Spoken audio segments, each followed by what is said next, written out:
Welcome to our used 2010 Sportsman 235. Starting right in your back bumper here. Just kind of reach in, squeeze it and pull it on out. You're going to find your sewer hose.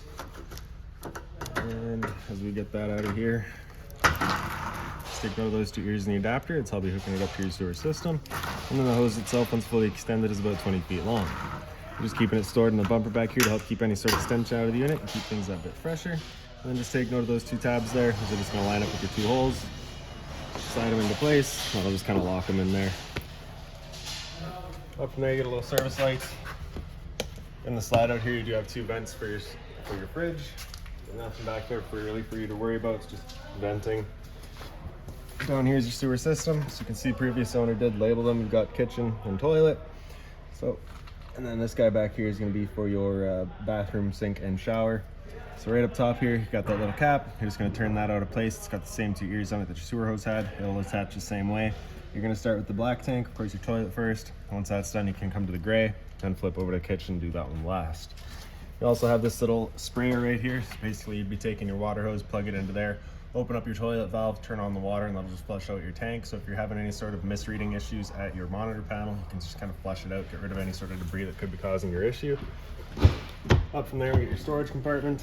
Inside of here, you're going to find some blocks as well as some tire chocks just left behind by the previous owner, so we've left them here for you as well. Brand new water hose. Inside of that water hose, you'll also find a park adapter, so your 30 amp short cord that we'll show you in a second would plug into there. 15 amp would go to a standard household outlet. You have a surge protector up in here as well. Short cord's just right up here, so a bit different from the standard. You just got the two little squeeze tabs there that lock it into place, and you can see it's just kind of, got your three prongs there. Kind of line them up and plug them in. Following the cord back is a standard 30 amp end. Most campsites have that. You can just plug straight on in here. You are good to go. We do also provide you with that adapter that we just showed you that would plug into there. Right up top, you get your ground control. So you're going to get a set of keys. You're going to have a key just like this guy here. Stick it on into there, open it up, you get access to all of your levelers. So you can see the previous owner did put kind of the instructions there, so just kind of following that. Basically, you get your power button there, hit auto level, it'll automatically level the unit for you. Hit retract and it'll come back down to your truck height. Once you're done, just locking it back into place. This compartment here, just access to your propane tanks. So you can see the little green dots pointing over here, so we're running off of this tank right now. Okay. If things were to stop working, that tank's of course just gone empty. At that point, you just close it off, flip that change over to the other side, and run off of this tank while you get the other one filled.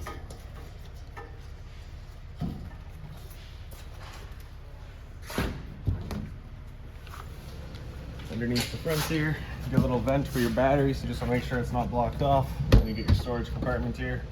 You get access to your battery over on the right side there. There's a battery disconnect switch right beside it.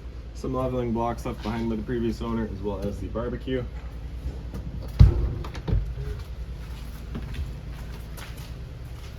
This side here, we have a 12-volt outlet, as well as I believe what would have been once upon a time the TV outlet, cable and satellite.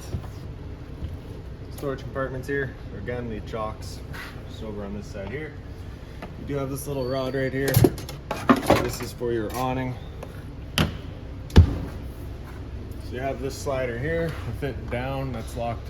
It's going to be locked in for travel. Once you're ready to bring it out, you're going to slide this guy up with this lock out of the way, and that'll unlock it and kick it out. Then you're taking your rod, grabbing this center piece here, swinging it out until it's fully extended. It'll lock into place automatically. Take these guys here, you can extend or retract them. That'll just allow you to bring the awning arms out, kind of adjust your pitch and just kind of pick the angle that you like the best. Once you're done, you flip that guy back in, lock it into place, lock your arms back down. It'll come back up automatically, simple as that. Exhaust for your furnace here, it does get hot, so just make sure it's not blocked off. GFI protected outlet here, cable and satellite outlet. This little bar right here is what your your barbecue mount would hook up to. Just a little channel sits onto the top and then it kind of sits down. This is your water inlet right here. So your key will stick on into there. And, oh, different key actually, sorry.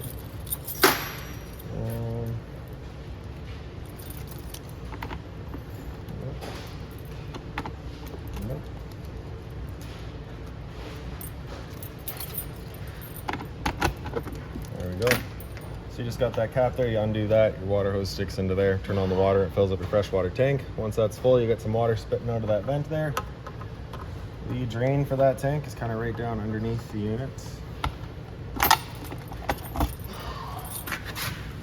Alright, so you have this little petcock right there, you just open that up, allows the fresh tank to drain itself out. Alright, so just let that go for a bit. Another little 12-volt outlet there. In the back we have your hot water tank, so all your controls for turning it on are just inside the unit. Before turning it on though, just want to open it up. You have a little, right at the top here you have your pressure relief valve, so before turning it on with either source, you just want to open it up. If your tank's full, you'll see some water come out. If you're not getting any water out, there's a chance that it's empty, and you just want to make sure it's full before firing it up, just so you're not running the risk of burning out your elements. Once that's done, just locking it back down. City water connection in the center here, your water hose plugs into there, turn on the water and that'll pressurize the lines throughout the unit. Exterior shower, so the key will just stick on into there, open it up, and get hot and cold water, 3-foot water hose.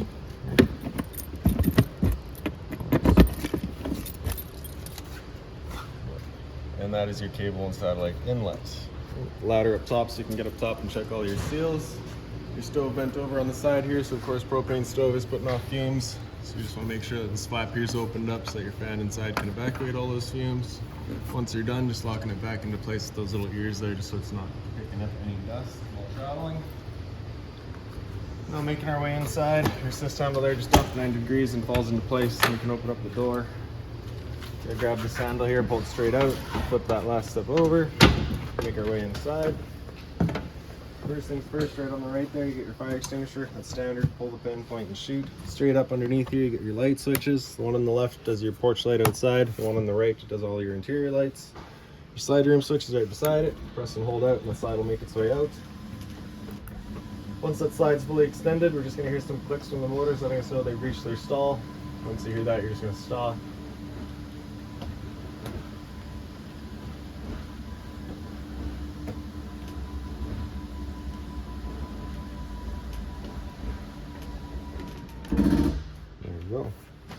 Right behind us here, you get a little bit of pantry space. Same thing down low. See your spare set of keys there, and I am going to leave your original set of keys there as well. Right around the wall from there, up top here is your hot water tank on electricity. Flip that switch on, fires it up on electricity.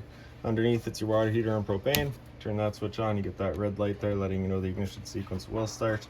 Once that sequence is started, that light's going to go out. It's going to try that 3 times. If after the 3rd try it hasn't fired up, that light's going to come on and stay on. At that point, you'll just turn it off and back on to reset it.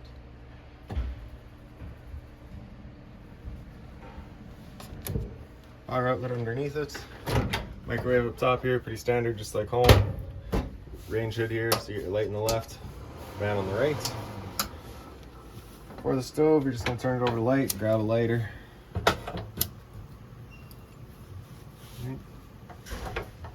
A little bit of storage underneath it, and you do also get access to your hot water tank right down here.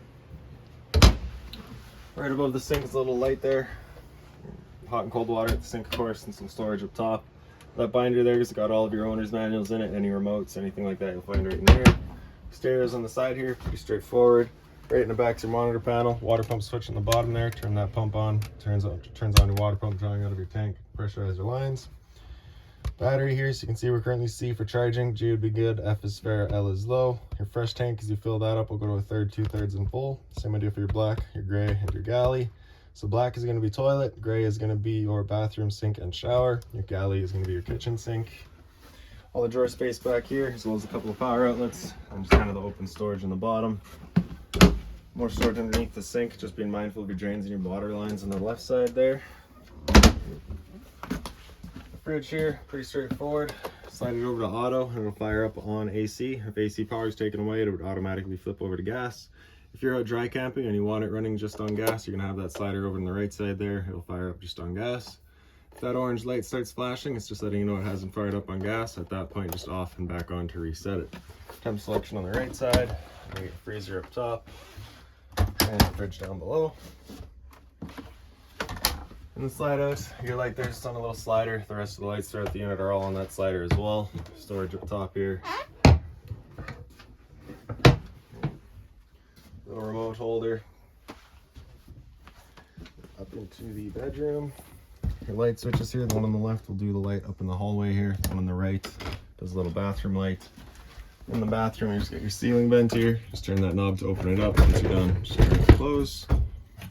Toilet here just flips on open. Your flusher is just a little pull tab in the back corner there.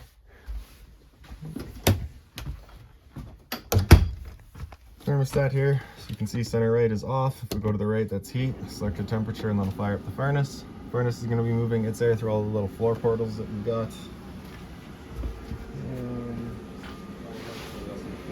Here.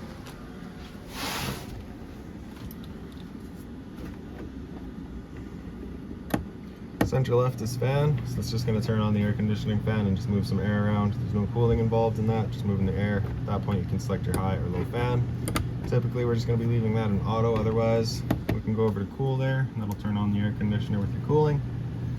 Air conditioner is moving its air through all of your ceiling ducts. Once you're done, just center right for off. Get some breakers down here. Wherever breakers break, they sit in the middle, so turn it off and then back on to reset it. Pause the space here. The light in the bedroom is on its own slider there. And in the corner here, you have your power converter. Just press the top and center and it pops on open. All of your breakers are in the middle. Whenever a breaker breaks, again, it sits in the center, so just to off and then back on. Fuses are on the right side there. Whenever a fuse pops, you'll get a little red LED right beside it, letting you know exactly which one went.